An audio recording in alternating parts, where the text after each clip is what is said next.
अभी हमारा शरीर स्वतंत्र हुआ है, हमारी मानसिक गुलामी अभी खत्म हुई नहीं है। अभी भी हम मानसिक रूप से गुलाम ही हैं।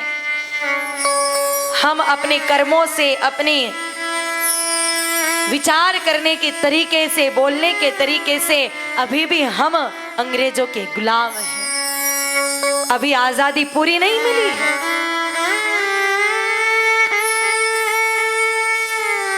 जिस देश में मेरे भाई बहनों आजादी से पूर्व 80 करोड़ गौवंश हुआ करता था, आज आजादी के बाद मात्र 4.5 करोड़ गौवंश बचा है। तो बोलो ये कैसी आजादी हमने पाई।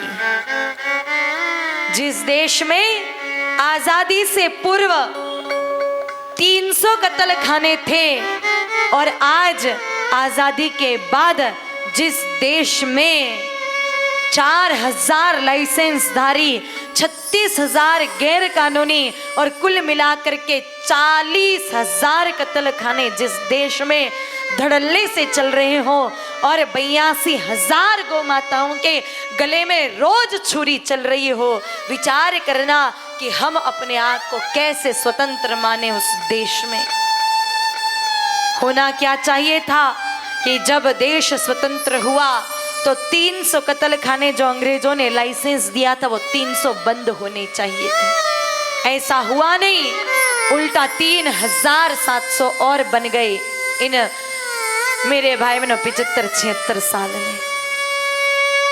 अभी आजादी पूरी नहीं मिली है, क्योंकि जब तक गुरुकुल शिक्षा पद्धति थी, गुरुकुल में बच्चे पढ़ते थे, तब तक हमारी शिक्षा का स्तर बहुत उच्च था। लॉर्ड मैकाले नाम का अंग्रेज आया, उसने ये देख लिया कि हम भले ही 200 साल से इनको खूब लूट रहे हैं, पर इनकी अगर ऐसी ही शिक्षा पद्धति चलती रही तो आने वाले 20 सालों में भारत विश्व गुरु बनकर के फिर उभर जाएगा, ये महान शक्ति बन जाएगा और हमें कोई नहीं पूछेगा। इसलिए सोची समझी साजिश के तहत लॉर्ड मैकाले ने गुरुकुल शिक्षा पद्धति बंद कराई।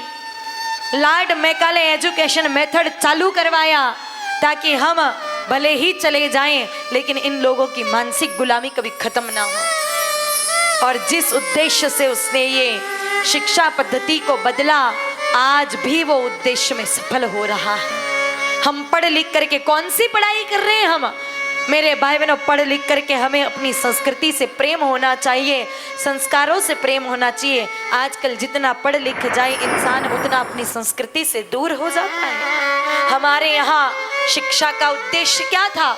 कितने महान उद्देश्य थे। पहला उद्देश्य सा विद्याया विमुक्तये, कि विद्या वो है जो मोक्ष प्रदान करे। अरे मुक्ति की बात किया जाता था हमारे यहाँ एजुकेशन के माध्यम से। आजकल पढ़ाई का उद्देश्य केवल पेट भरना है, कमाना है, और उस कमाई का तरीका भी कुछ हो सकता है। चाहे लोगों को लूटो, चाहे मारो, चाहो हिंसा करो, कोई मतलब नहीं, बस पेट भरना है। और दूसरा हमारी शिक्षा का उद्देश्य होता था विद्या ददाति विनयम, विद्या वो, शिक्षा वो जो विनम्रता प्रदान करे। आजकल तो जितना ज़्यादा पढ़ा लिखा इंसान हो उतनी हेकड़ी ज़्यादा आ जाती है। 4 किताबें पढ़ने के बाद मेरे भाई बहनों विनम्रता आनी चाहिए, लेकिन अहंकारी बन जाते हैं। मास्टर बनने के बाद तो ऐसा लगता है जैसे कोई कलेक्टर बन गए हों, सारे प्रधानमंत्री बन के पूरी दुनिया वही चला रहे हो, इतनी अहंकार मन में आ गया। ये कैसी शिक्षा है?